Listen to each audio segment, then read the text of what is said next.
Fundo soberano saudita, que comanda os 4 principais clubes do país, prepara proposta surreal e astronômica pelo meia Gerson. Zagueiro Iago retorna da seleção brasileira sub-20, campeão e como um dos melhores defensores do sul-americano. E Felipe Luiz e Boto se reúnem para definir futuro da base no time principal. Essas e outras você vai conferir aqui no nosso canal secundário. Você que está chegando agora, cola, deixa o seu joinha, ajuda demais o canal 2 do Rafla. Ainda nesse calor do Rio de Janeiro, o Flamengo que se reapresentou hoje, 9h30 da manhã, e já iniciou o trabalho aí visando o último compromisso da Taça Guanabara. Sábado, Maracanã, Flamengo enfrenta o Maricá. Então vem comigo e acompanhe as informações no nosso canal 2.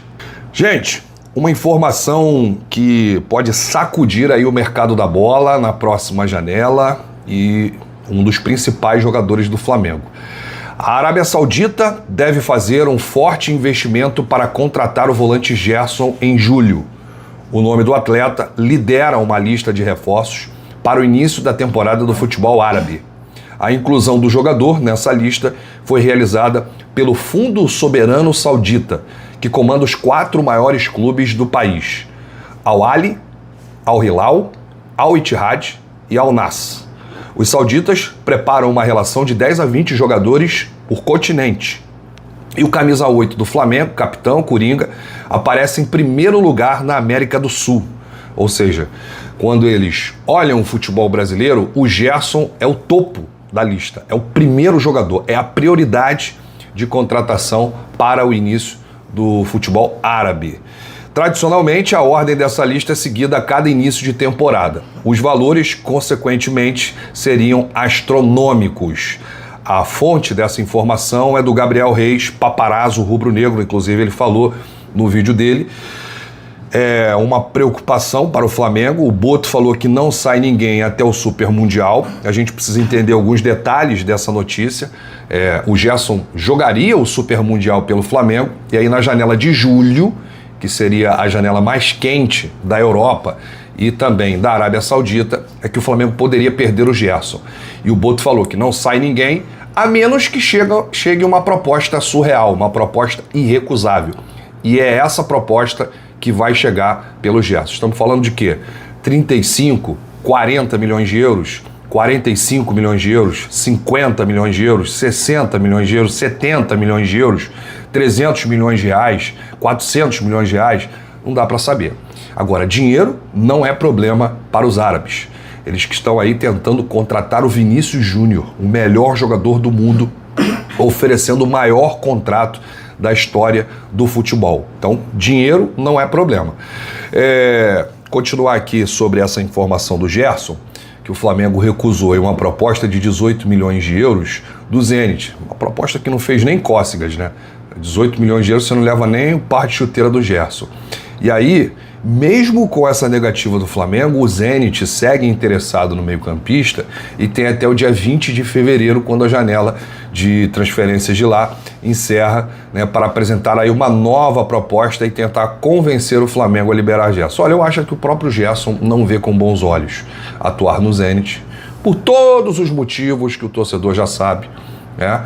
E entre aquele país lá, do Zenit, e entre a Arábia Saudita, eu acho que o Gerson vai preferir 1000 vezes a Arábia Saudita, até por conta da condição financeira, né? O Gerson que pode aí forrar na vida, ele, o empresário, enfim, e o Flamengo, né? O Flamengo que pode ganhar aí milhões e milhões e milhões e milhões na venda que pode ser a maior da história do futebol brasileiro, ultrapassando aí Hendrick, Estevão, Vinícius Júnior e tantos outros. Então a gente fica aguardando até julho para ver se realmente essa proposta surreal, essa proposta astronômica vai chegar. Agora não vai chegar porque a janela está fechada e a gente sabe que a gente vai ter o Coringa aí, pelo menos até o Super Mundial de Clubes, que será disputado entre junho e julho nos Estados Unidos. Lembrando que no início de fevereiro, o pai e empresário do atleta, Barcão, cobrou publicamente do Flamengo uma valorização financeira ao seu filho. Na ocasião, ele disse que, dentro do pelotão de elite, o Gerson tem um dos menores salários do elenco. O aumento para o jogador vinha sendo considerado pela gestão anterior, né, há algum tempo, só que o Landim perdeu as eleições, aí o Duns perdeu as eleições, então agora é uma nova gestão. Esse posicionamento público do Marcão, pai do Gerson, não caiu bem na atual gestão, né? O Flamengo entende que isso poderia ser resolvido internamente e não o Marcão utilizar um podcast para cobrar publicamente do Flamengo uma valorização, um aumento de salário para o seu filho. O Meia voltou ao clube em 2023 com um salário quase 2 vezes maior do que ganhava quando saiu lá em 2019. E aí, nos últimos meses, seu staff vinha negociando com o clube a possibilidade de uma valorização. E aí, com a troca da diretoria, no início desse ano, as conversas teriam que voltar para o estágio inicial. Na visão do staff, Gerson tem 4 anos e 2 meses de clube, sem nunca receber reajuste, já que, quando voltou da França, foi feito um contrato novo e não um aumento em cima de um já existente. A nova diretoria rubro-negra ainda não conversou com o staff de Gerson sobre a possibilidade de valorização salarial. Bom, vamos falar aqui de um destaque, né? Uma excelente notícia para o torcedor rubro-negro, para o Filipe Luiz, para todos. Campeão e um dos destaques do Brasil no Sul-Americano Sub-20, Iago, zagueiro, terminou a competição com status de peça-chave na defesa. O zagueiro do Flamengo começou o torneio no banco, né? Teve aquela goleada, primeiro jogo 6-0 para a Argentina, e aí ele entrou nos minutos finais e foi suficiente para não sair mais do time. Ganhou a titularidade e no jogo seguinte foi muito bem. A evolução ficou evidente. Com Iago entre os 11, a seleção teve um desempenho sólido. 6 vitórias, 1 empate e só 1 derrota. Além disso, ele marcou 2 gols contra Equador e Colômbia. O desempenho rendeu reconhecimento e o defensor foi incluído na seleção do campeonato, feita pela plataforma SofaScore, com nota 7.16, formando a dupla ideal ao lado do zagueiro Rodrigues, do Uruguai. Parabéns aí, Iago. A gente sabia, pra gente não é surpresa, para quem conhece o Iago da base, sabe que não é surpresa nenhuma e que ele seria titular absoluto. A gente fala muito do João Vitor, que foi fazer a pré-temporada nos Estados Unidos. Aliás, o João Vitor estaria na seleção brasileira, nesse sul-americano, só que o Boto, Flamengo, bateu o pé e falou, não, o João Vitor vai para os Estados Unidos fazer a pré-temporada. Porque eles queriam os dois zagueiros do Flamengo, o João Vitor e o Iago.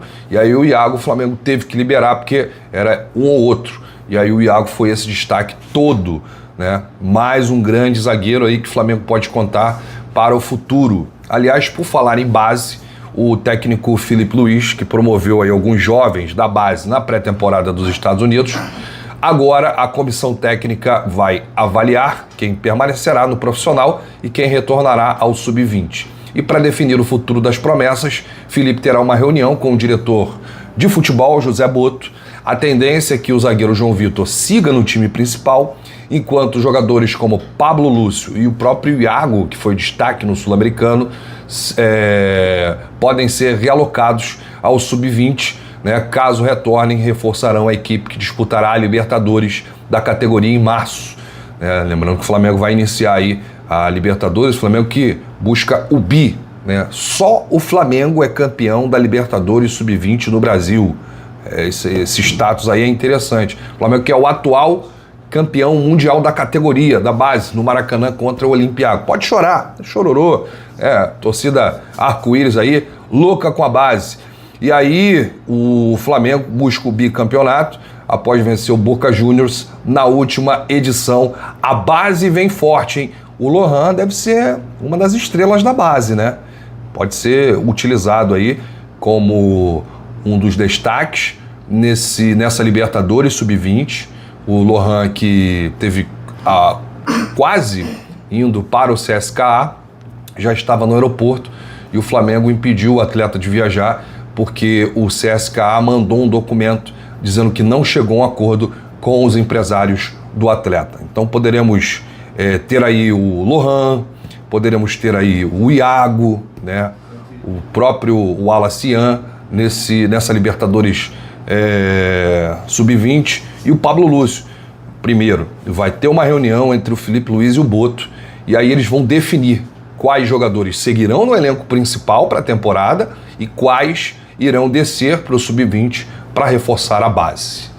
Aí, você que chegou até aqui, acompanhou as informações do Mengão nesta terça-feira, um excelente dia para você e para toda a sua família. Continue se inscrevendo aqui embaixo, botão inscreva-se. Não se esqueça de deixar o like e compartilhar o nosso canal secundário, o nosso canal 2 e todas as informações aqui. Grande abraço, saudações, bate no peito e diz: isso aqui é Flamengo, valeu!